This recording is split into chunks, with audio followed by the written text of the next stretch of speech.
Welcome back to another episode of 40 Facts About the 40K Universe. I am your host, Gersh1, and you are watching One Mind Syndicate. Today we continue talking about the Space Marines as we get into the Blood Ravens and their Dark Crusade. If you're new to the channel, subscribe. We post Warhammer 40K content every single day, and yes, this is coming from the video game Dawn of War Dark Crusade. But with that said, let's get into 40 facts on the Dark Crusade.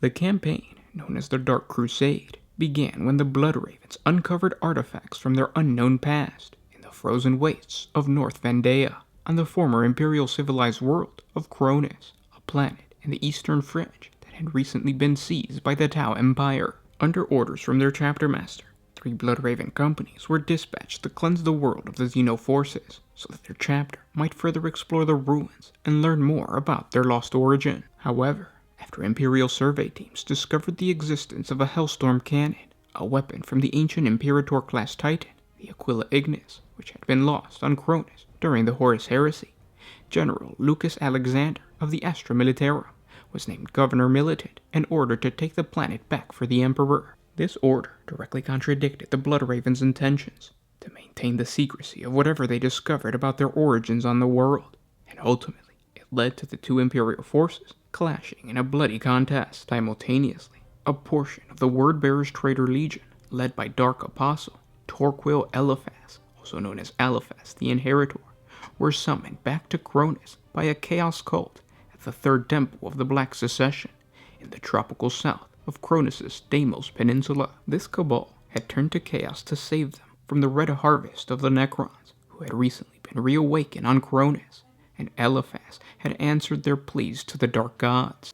However, the Dark Apostle came to Cronus to turn the planet into a demon world, and gain enough favor from the ruinous powers to become a demon prince of Chaos Undivided. Unfortunately for the other races, an Orc rock crash-landed on the world of Cronus. Inside was Warlord Gorguts, who swiftly secured the leadership of the local feral Orcs and led his warband against all other intelligent races engaged in this epic battle for control of the Necron Tomb world. Faced with such opposition against the thriving Tau Sept, the Tau Ethereal, Aun El Shiorez, knowing the planet must be kept within the Tau Empire, ordered his Tau Fire Warriors into battle against all other factions. With the knowledge that all other races were trying and failing to keep the Necrons at bay, the Eldar Farseer, Taldir, led an Eldar strike force to destroy the Necrons that had risen on the planet. The Blood Ravens eventually managed to defeat all other factions until only they and their fellow Imperial servants of the Imperial Guard remained. The Astra Militarum, having set their stronghold near the Hellstorm cannon, had claimed as their forward operating headquarters a city that they had wrestled back from the Tau after their landing, and they renamed it Victory Bay, fully believing that they could regain control of the planet for the Imperium, even if it meant facing the Space Marines. The Blood Ravens, however, were able to fight their way through the heavily defended Imperial strongholds at Victory Bay, and eventually took control of the Hellstorm cannon itself, and sparked a revolution amongst the dissident Imperial troops who refused to fight the Astartes after the Commissar was killed. The Blood Ravens added these troops to their own forces and fought their way through the heavy defenses held by Governor Militant Alexander, and were able to end the Lord Governor's reign on Cronus. In the Aftermath battle report given by Thol, it was mentioned that the Blood Ravens held Alexander in the highest regard, especially since he had stayed absolutely loyal to his orders and had defeated Victory Bay with skill and honor. Despite his loss, Alexander and his troops were commended and honored for their bravery in standing up to the Blood Ravens' assault.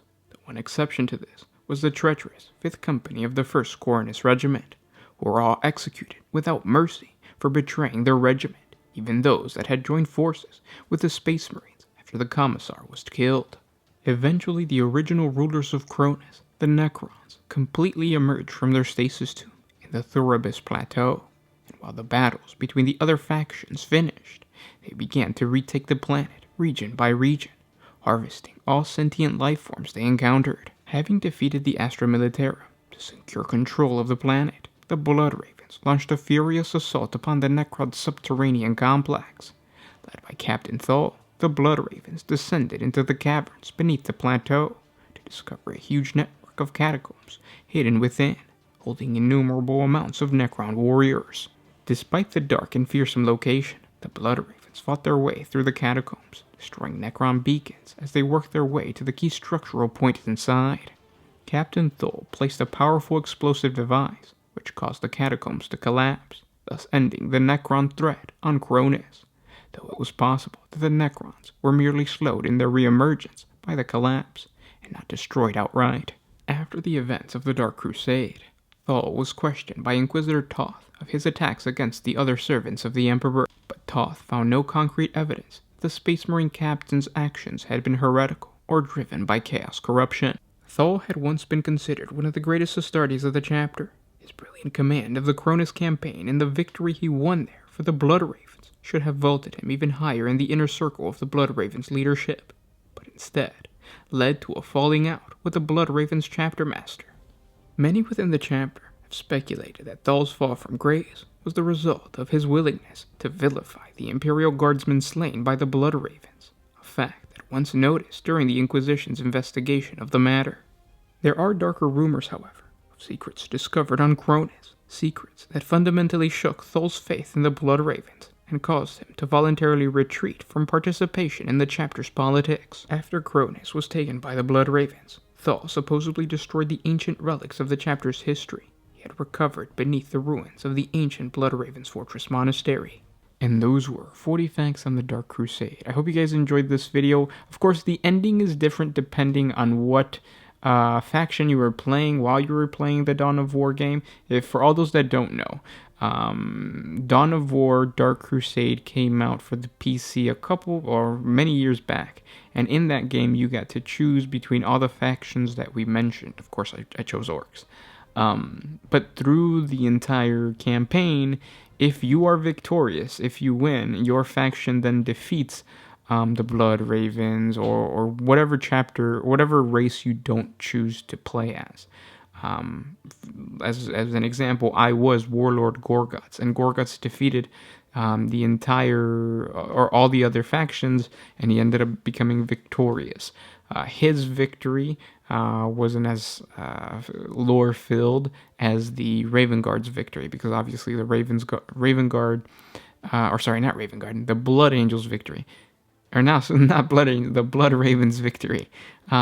So the reason that the Blood Ravens' victory is so lore-filled is because in their origin, they this is spoiler alert, but you don't really learn this from the video games. You learn this from the novels. But the Blood Ravens come from a traitor legion known as the Thousand Sons. In other words, Magnus the Red's chapter or legion, which is why the Blood Ravens or Thol loses hope within his own chapter, because he finds out that he is actually a descendant of one of the traitor legions. So yeah, spoiler alert.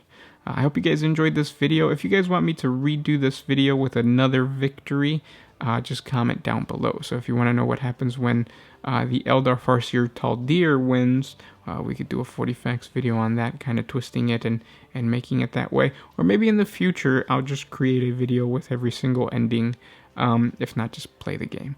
The Dawn of War Dark Crusade games were probably one of the most fun games I've ever played.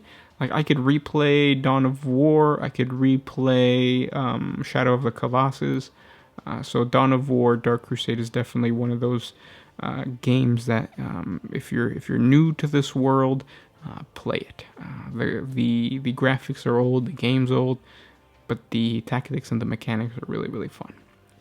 If you guys have any other suggestions for anything else, just comment down below. Don't forget we have a Patreon. A simple $1 a month helps us create more videos for you guys. Thank you so much to all the patrons that are already supporting us. It's because of you that we can post videos every single day. But with that said, I'll talk to you tomorrow. This is Gershwin with One Mind Syndicate signing out.